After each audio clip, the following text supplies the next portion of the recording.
to create a container off of the image we downloaded. Just like everything else, we have to start with Docker. Now run, then to detach the container. We are going to discuss more what this does. Or basically, without this -d, when you create the container disappears. But when you use the -d, the detach option, what it does is that it keeps the container running so that we'll be able to use it. So now we are going to give our container a name. So let me call it my ngnx. So this is the name of the container we are creating off of the ngnx image that we just pulled. Hello. In this tutorial, we are going to work with Docker. I hope you know what Docker is, what it does, and the benefits that it comes with. So what I want us to do in this very first tutorial is to kind of come up with, not come up, but let me show you some very, very useful and basic Docker commands that you need if you want to work with Docker. So the first one we are going to use is, first of all, let us see the amount of, if we've got any Docker images. In order to do that, the command you need is docker images. Here, as you can see, I've got two images here. One is Python, one is Ubuntu. Also, you can check if you've got any images, or rather any containers. In order to do that, we can do docker ps. Nothing comes up. Let me show you something else. We can do docker ps -a. So we issue the same command. The first one was docker ps, the second one was docker ps on -a. So the difference here is when you use docker ps, the only should I say the only containers you are going to find are the containers that are active. As you can see, these containers that we saw here are not active. That's why we are able to see them when we use the AS. As you can see, they are exited. So that's why when we issue the PS command, we were not able to see these containers that are not active. I'm going to give you a very quick example. Now, let us start one of these containers, which is in exited status. So let's say docker start. Now let's use the name. Let's start this container. Let me just choose one of these. Let's use this. Let's start it. So it's started. Now I'm going to use docker ps again. As you can see, it just started 8 seconds ago. It's now up. If you remember, the status earlier was exited. Now, because we use docker ps, like I said earlier, you are able to find the containers that are up, as you can see. So this is to say that to see all the containers you have, whether they are they are up or down, you use the docker ps -a. In order to see only the ones that are up and running, you use docker ps. Now, based on that, you can imagine that when I issue docker ps psa, now it shows you everything again, like I said earlier. So these are the main basic, or the first basic commands we are going to discuss. Now, let me clear the screen. We are going to go on and do something a bit different. So now, what I want us to do is to pull some images from Docker repository. The image I want us to pull is Docker nginx, the web server. So the how you do this, I've already mentioned it if you paid attention, is that you use the word pull, Docker pull, and I want us to pull nginx. So what this will do is to pull this very image from the repository. Now let's hit enter. Usually this might take some time to complete. So now it's going to the web, downloading all the things that are behind the images. Now, as you can see, we now have our images. It's completed, right? That's what we downloaded now. Now, let us issue the command again. Docker images, we are going to find that image. So now, that was the image we just downloaded now, nginx. Now that we issued this, if we also check Docker PS, for instance, we only see the Docker that we started earlier.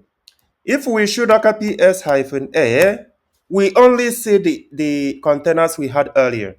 So we can see, we are not seeing anything related to this GNX. That's because what we just did now was to pull the image. So we haven't created any container off of this image that we created.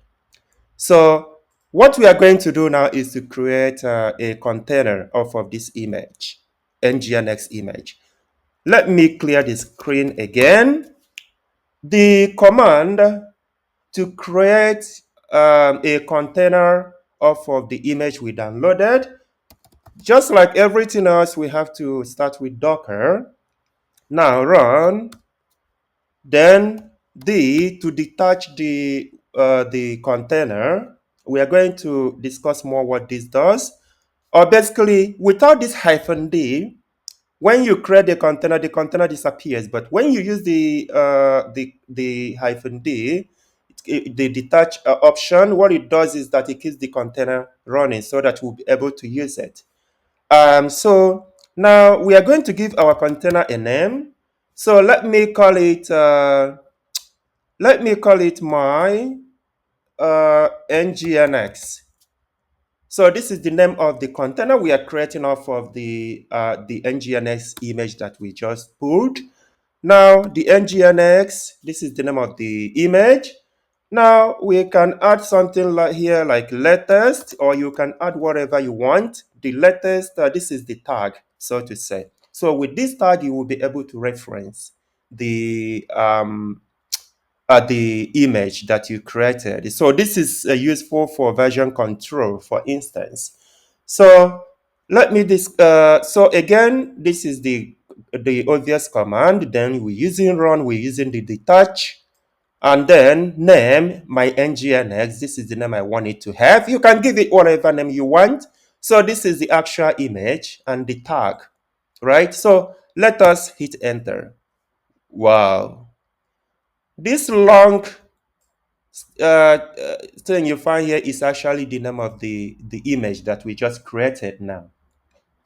If you remember, we tried to view the images earlier. We just saw only the images we had before, right? So if you will check Docker images again, yeah, I think we have already seen these three images before. So what I was trying to do was to check Docker PS. You see? So now, what we are seeing are the images that are live, that are up, as you can see under the status. This one has been up for 5 minutes, and this one has been up for 36 minutes. Sorry, 36 seconds. And this was the one we just created now, if you remember, the nginx. That's the one we just created now. So they are both up.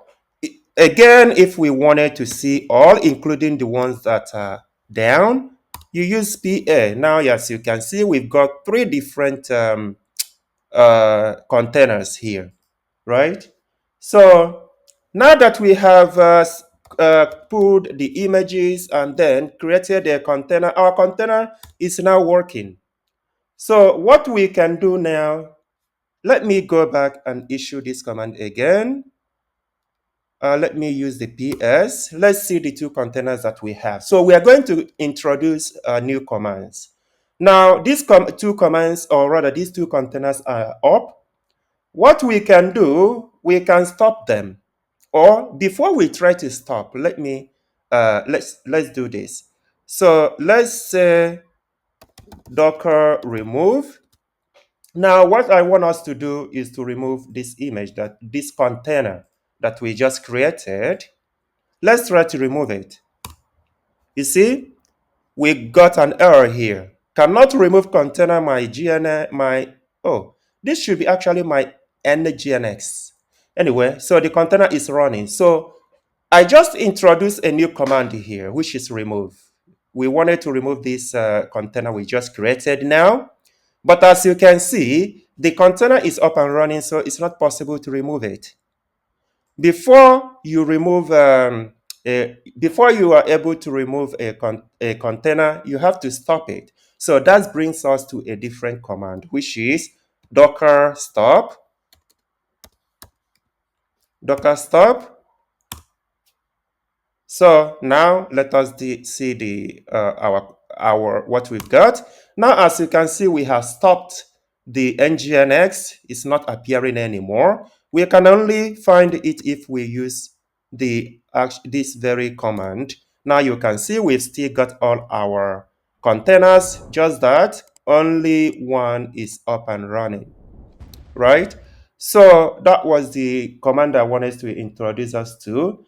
Another thing that we can do now is, by the way, if you wanted to restart the container, you just use start nginx. Now it started again. So if we issue this command, you can see that it just started, the nginx just started again like 4 seconds ago. Now that we've done this, we can go on and remove these containers. So like I mentioned earlier, before you are able to remove a container, you have to stop it. So if we run this, we still have these containers running. So now I want us to remove this my nginx container. In order to do it, we have to first of all docker stop. Now let's check again. Now it's no longer here, which means it's stopped. So now let's remove it. Docker. Before we remove it, let me show you Docker. We used the PS already. PS -a just for you to see. So as you can see, we still have my nginx here, only that it is stopped. So now that it's stopped, we will be able to remove it. Docker, you use the command rm, docker remove.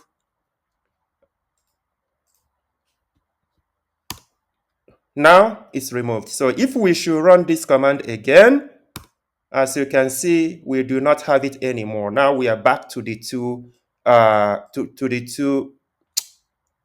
containers which we had before. Also, if you want, we can also use another command in order to remove the image that we created. Remember, Docker images will still have the image of the nginx, as you can see. Now we can remove this image. In order to do that, Docker remove rmi. You see the difference? When we were removing our container, we use rm.